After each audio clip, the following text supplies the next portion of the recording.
बेटा, आज का जो टॉपिक है ट्रांजिशन एलिमेंट्स में से जो यूनिट नंबर 6 है वो बहुत इंपॉर्टेंट है। इसका नाम है electronic configuration of 3D series. वैसे तो आपको पता है कि ट्रांजिशन एलिमेंट्स किन एलिमेंट्स को कहते हैं जो डी ब्लॉक और एफ ब्लॉक से बिलोंग करते हैं, लेकिन हम लोग सिर्फ और सिर्फ इस यूनिट में 3D सीरीज की इलेक्ट्रॉनिक कॉन्फ़िगरेशन को देखेंगे। अब 3D सीरीज के अंदर जो एलिमेंट्स हैं वो मैंने आपके सामने लिखे हैं: scandium, titanium, vanadium, chromium, manganese, iron, cobalt, निकल, कॉपर और जिंक। ये 4 नंबर का शॉर्ट क्वेश्चन, 4 नंबर का लॉन्ग क्वेश्चन भी आ जाता होता है और 2 नंबर का शॉर्ट क्वेश्चन भी आ जाता है, और इसमें से MCQ भी बन जाता है, क्योंकि इसमें जो सबसे इम्पोर्टेंट और कंसेप्चुअल इलेक्ट्रॉनिक कॉन्फ़िगरेशन है वो क्रोमियम की है और इसके साथ साथ कॉपर। इसमें एक कॉन्सेप्ट है जो मैंने आपको इंशाअल्लाह ताला आज डिलीवर करना है। बाकी जो इलेक्ट्रॉनिक कॉन्फ़िगरेशन है वो इतनी ज़्यादा मुश्किल नहीं है। तो आइए हम समझते हैं कि इनकी इलेक्ट्रॉनिक कॉन्फ़िगरेशन किस तरह से लिखी गई है। जैसे सबसे पहले एलिमेंट है स्कैंडियम, इसका एटॉमिक नंबर है 21। अब 21 एटॉमिक नंबर है और आपने इसके ऑर्बिटल्स के अंदर इलेक्ट्रॉन्स की तादाद पूरी करनी है। अब जैसे कि आपको पता है कि पीरियोडिक टेबल में जो ब्लॉक्स बनाए गए थे उसकी बेसिक रीजन क्या थी?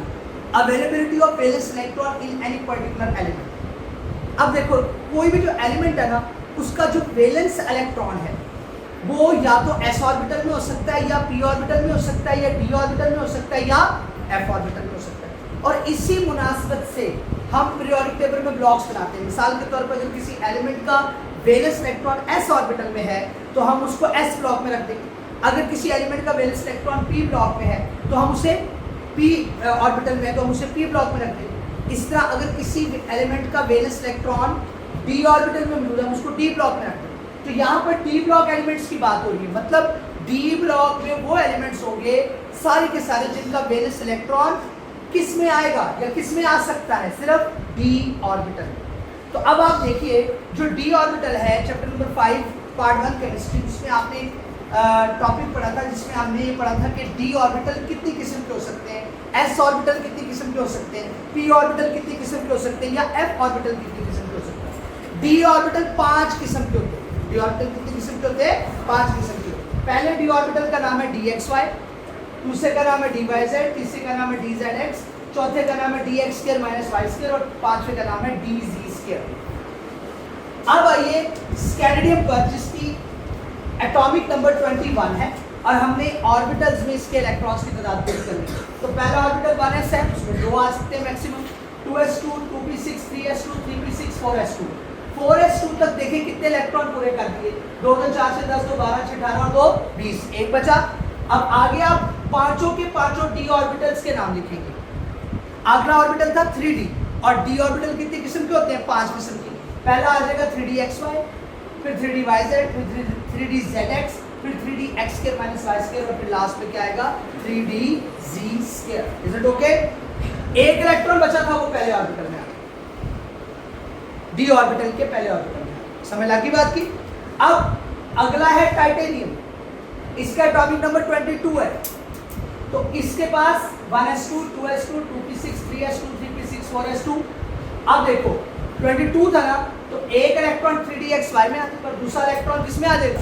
3dyz में। अब यहाँ पे एक सवाल पैदा होता है कि ये इलेक्ट्रॉन इधर ही आ जाता, क्योंकि इस ऑर्बिटल के पास 2 मैक्सिमम इलेक्ट्रॉन अक्वायर करने की सलाहियत थी। लेकिन आपको पता है कि 3dxy, 3yz, 3zx, 3dx² - y² और 3dz² ये एक ही एनर्जी लेवल ऑर्बिटल्स हैं, यानी दीज आर डीजेनरेट ऑर्बिटल्स। तो जब एक जैसी एनर्जी वाले ऑर्बिटल्स मौजूद हों तो 2 इलेक्ट्रॉन एक ही ऑर्बिटल में ऑपोजिट स्पिन में रोटेट करने की बजाय अलग अलग ऑर्बिटल्स में सेम स्पिन के साथ मूव करना पसंद करते। तो इसलिए ये एक इलेक्ट्रॉन इधर नहीं आया, ये बल्कि अगले ऑर्बिटल में आया। आगे आ गया जी vanadium, 23 atomic number, 1s2, 2s2, 2p6, 3s2, 3p6, 4s2, 2 6 10, 2 12 18 20 और 2 22 पूरे हो गए। सॉरी, 2 2 4 6 10, 2 12 18 20 और 1 20 हो गए ना। अब बाकी कितने बचे? 3। तो एक यहाँ आ जाएगा, एक यहाँ आ जाएगा, एक यहाँ आ जाएगा, और ये दोनों क्या रहेंगे? इसी। अब आ गया क्रोमियम, ये बड़ी अब इंपॉर्टेंट बात है। असूली तौर पर जिस तरह से पहले 3 एलिमेंट्स की इलेक्ट्रॉनिक कॉन्फ़िगरेशन गई है, क्रोमियम की भी वैसी होनी चाहिए। 1s2 2s2 2p6 3s2 3p6 4s2, यहाँ तक इलेक्ट्रॉन से। अब हमारे पास यहाँ से लेकर यहाँ तक 20 इलेक्ट्रॉन पूरे हो गए, 1s से लेकर 4s तक। इलेक्ट्रॉन टोटल कितने हैं? 24। तो एक इधर आ जाए, एक इधर आ जाए, एक इधर आ जाए, एक इधर आ जाए, एक इनफिनिटी क्या रहेगा? खाली। लेकिन ये इलेक्ट्रॉनिक कॉन्फ़िगरेशन गलत है। आमतौर पर स्टूडेंट इसमें कंफ्यूज हो जाते हैं कि जनाब जैसे वेनेडियम के 2 आखिरी खाली थे तो इसका एक आखिरी खाली होना चाहिए। एक्चुअल में इसकी इलेक्ट्रॉनिक कॉन्फ़िगरेशन क्या है? 1s2 2s2 2p6 3s2 3p6 4s1। हम एक्सपेक्ट कर रहे थे 4s क्या होगा? 2, लेकिन बेसिकली क्या है? 4s1 3dxy 3dyz 3dzx 3x 3dx² -y² और 3dz²। अब सवाल पैदा हुआ, ये वाली इलेक्ट्रॉनिक कॉन्फ़िगरेशन ठीक है, अब सवाल ये पैदा होता है कि आखिर ऐसा हुआ क्यों? अब जरा गौर करें, अगर मैं ऊपर वाली इलेक्ट्रॉनिक कॉन्फ़िगरेशन देखूं, ऊपर वाली इलेक्ट्रॉनिक कॉन्फ़िगरेशन का जरा मुजाहरा करें, इसका 3dz² 0 होना चाहिए था, लेकिन हुआ कुछ हुआ है कि 4s से एक इलेक्ट्रॉन प्रमोट करवा दिया गया है 3dz में। नीचे ऐसे देख रहे हो आप, यहाँ पर इसमें कितने इलेक्ट्रॉन हो गए? 1 होने कितने चाहिए थे? 2, और ये एक इलेक्ट्रॉन यहाँ पर प्रमोट हो गया और इसके पास भी एक इलेक्ट्रॉन आ गया। अब जरा गौर फरमाएं, नीचे वाली इलेक्ट्रॉनिक कॉन्फ़िगरेशन जो कि ठीक है, उसके d ऑर्बिटल में टोटल इलेक्ट्रॉन्स कितने हो गए? इसके 3d में टोटल इलेक्ट्रॉन्स की तादाद कितनी आ गई है?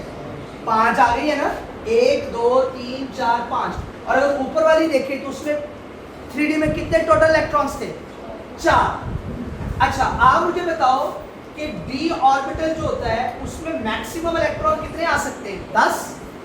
d ऑर्बिटल में मैक्सिमम इलेक्ट्रॉन कितने आ सकते हैं? अच्छा, अगर हम यहां से एक इलेक्ट्रॉन प्रमोट करके यहां पर ले आए तो d ऑर्बिटल के पास कितने इलेक्ट्रॉन रह जाएंगे? 5। और अगर पीछे तीनों एलिमेंट्स की इलेक्ट्रॉनिक कॉन्फ़िगरेशन देखें तो उसके मुताबिक क्रोमियम का 3dz² क्या होना चाहिए था? एम्प्टी। अब गौर फरमाइएगा, अगर हम इस इलेक्ट्रॉनिक कॉन्फ़िगरेशन को सही मान लें तो हम देखेंगे कि ये इलेक्ट्रॉनिक कॉन्फ़िगरेशन अभी भी अनस्टेबल है। क्यों अनस्टेबल है? क्योंकि इसके d ऑर्बिटल में टोटल कितने इलेक्ट्रॉन हैं? 4। मैक्सिमम कितने आ सकते हैं? 10।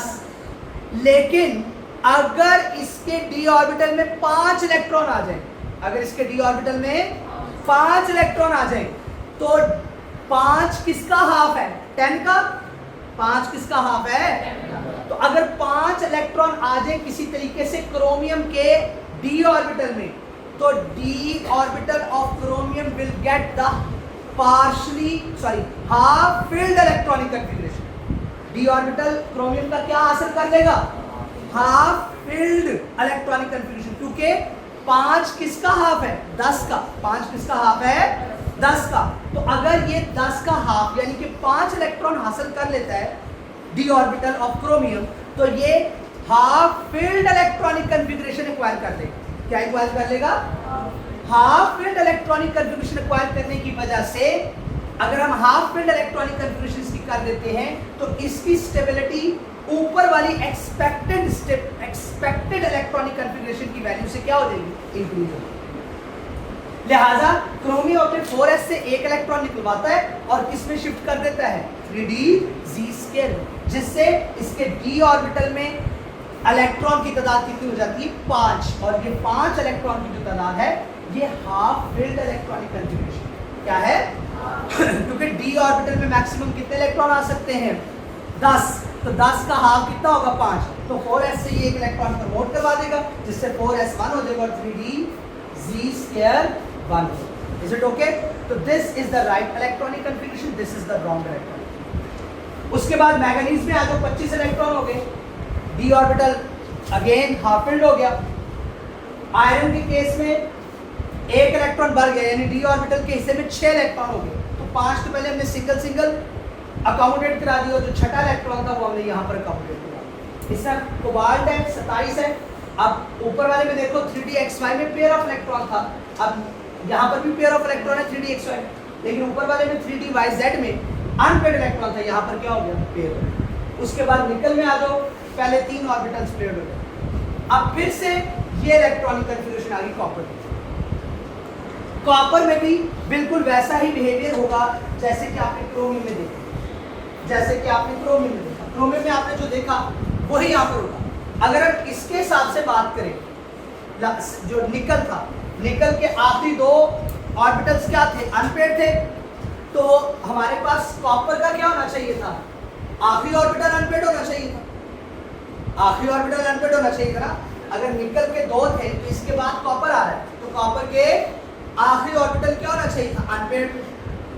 अच्छा, अब जरा इधर गौर करिए कि इसके 3d ऑर्बिटल में इस इलेक्ट्रॉनिक कॉन्फ़िगरेशन के मुताबिक कितने इलेक्ट्रॉन्स अकोमोडेट हुए हैं, 9 हुए हैं ना। देखो 2 2 4 2 6 2 8 और 1 9। अच्छा, d ऑर्बिटल को कंप्लीटली फिल्ड होने के लिए कितने इलेक्ट्रॉन चाहिए होते हैं, 10। यानी सिर्फ अगर इसको 1 इलेक्ट्रॉन और मिल जाए तो इसकी इलेक्ट्रॉनिक कॉन्फ़िगरेशन स्टेबल हो जाएगी। तो फिर ये क्या करेगा, 4s में से 1 इलेक्ट्रॉन प्रमोट करवा देगा किसमें, 3dz में, 3dz² में। और जब ये इलेक्ट्रॉन प्रमोट हो जाएगा, this electronic configuration will not be considered as right, this is a right electron. Is it okay? तो 3d सीरीज में जो इलेक्ट्रॉनिक कॉन्फ़िगरेशन में थोड़ा सा ट्रेंड हट के है, वो किस किस में है, एक तो क्रोमियम में और दूसरा कॉपर। इस वजह से इसकी इलेक्ट्रॉनिक कॉन्फ़िगरेशन बहुत ज़्यादा इंपॉर्टेंट बन जाए। और लास्ट का आपके पास क्या है, जिंक 30, उसका ये जो d ऑर्बिटल था ये कंप्लीटली फिल्ड रहेगा। This was the electronic configuration of 3d series.